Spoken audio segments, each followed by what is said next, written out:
JP Bharat live, Bharat की बात JP के साथ।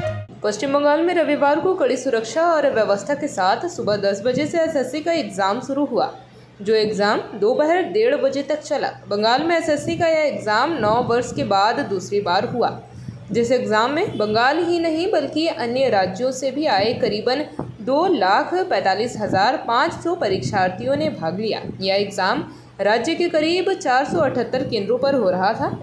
एग्जाम के बाद सभी परीक्षार्थियों को एग्जाम सेंटर से OMR कॉपी दी गई। एसएससी का एग्जाम देने पहुंचे परीक्षार्थियों में नए परीक्षार्थियों के अलावे ऐसे कई पुराने परीक्षार्थी भी थे जिन्होंने 2016 में हुई एसएससी के एग्जाम पास कर नौकरी हासिल की थी, पर उस एग्जाम में हुई घोटाले ने उनकी सारी मेहनत पर पानी फेर कर रख दिया, जिस कारण आलम यह हुआ कि उनको अपनी नौकरी गंवानी पड़ी। आसनसोल की अगर हम बात करें तो कुल्टी कॉलेज में आसनसोल के गोरांडी से एसएससी का एग्जाम देने पहुंची रूपा कर्मकार काला कपड़ा पहनकर आ गई और उन्होंने सुप्रीम कोर्ट के द्वारा सुनाए गए फैसले और राज्य सरकार द्वारा किए गए शिक्षक घोटाले का विरोध जताया। उन्होंने कहा वह गोरांडी उच्च विद्यालय में 11वीं क्लास के छात्र और छात्राओं को पढ़ाती है। उनकी नौकरी 31 दिसंबर तक है, जिसके बाद उनकी नौकरी नहीं रहेगी। अगर वह एग्ज़ाम में पास करती है तो वह दोबारा अपनी नौकरी में बनी रहेगी। अगर वह एग्ज़ाम में फेल हो जाती है तो उनको एक बार फिर नौकरी के लिए तैयारी करनी पड़ेगी।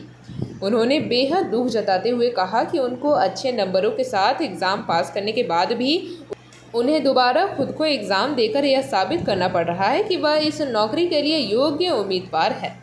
साथ ही उनको उन परीक्षार्थियों के साथ बैठना पड़ रहा है जिनको उन्होंने पढ़ाया है। ऐसे में कुछ ऐसी भी परीक्षार्थी हैं जो राज्य सरकार और सुप्रीम कोर्ट के आदेश के खिलाफ अपनी नाराजगी जताते हुए खुद की नौकरी वापस देने की गुहार लगा रही थी।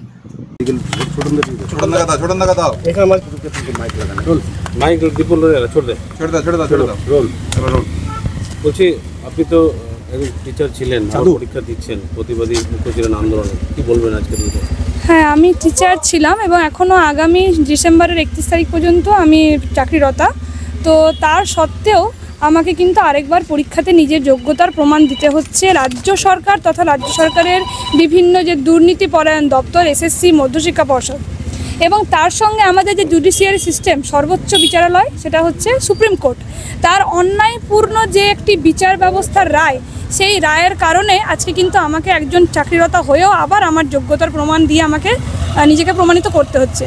তো এর থেকে লজ্জাজনক, দুঃখজনক আর হতাশাজনক মনে হয় না কিছু হবে। আমি চাইবো না ভবিষ্যৎ প্রজন্মের যারা আরও পরীক্ষা দিচ্ছে, আমাদের ছাত্রছাত্রীরাও কিন্তু আমার সঙ্গে এবার পরীক্ষা দিচ্ছে, তাদের সঙ্গে যেন এই ঘটনাটি ঘটে।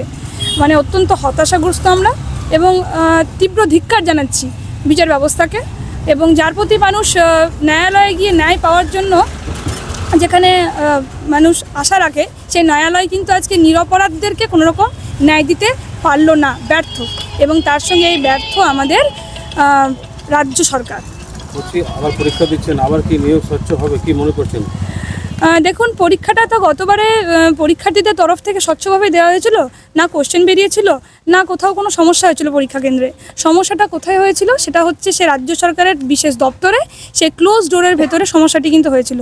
তো এখনও যে তার এই বজ্র আঁটুনি বিভিন্ন রকম ব্যবস্থা দেখাচ্ছে, তারপরও যে ক্লোজ ডোরের ভেতরে গিয়ে কিছু হবে না তার গ্যারেন্টি কে দেবে? তার তো গ্যারেন্টি আমরা দিতে পারি না। তো যে কারণে প্যানেলটি ক্যান্সেল হয়েছিল, আর্টিকেল 14 and 16 ভায়োলেশন দেখিয়ে, তো তার কারণই হচ্ছে কিন্তু এই ক্লোজ ডোর সমস্যা। তো এরপরও কিন্তু এখনও সেই সমস্যাটা হতেই পারে।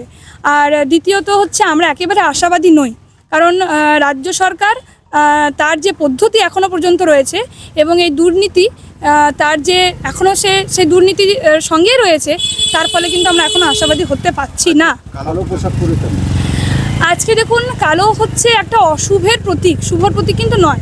তো বর্তমানে রাজ্য সরকারের এই দুর্নীতির জন্য এবং এই বিচার ব্যবস্থায় কুবিচারের জন্য আমাদের জীবনে কিন্তু সম্পূর্ণরূপে আজকে অশুভ দিন ঘনিয়ে এসেছে। আজকে এই পরিস্থিতিতে কিন্তু তাদের জন্য আমাদেরকে উপনীত হতে হয়েছে। তো এই অশুভর ছাপ আমরা নিয়ে বহন করে চলেছি।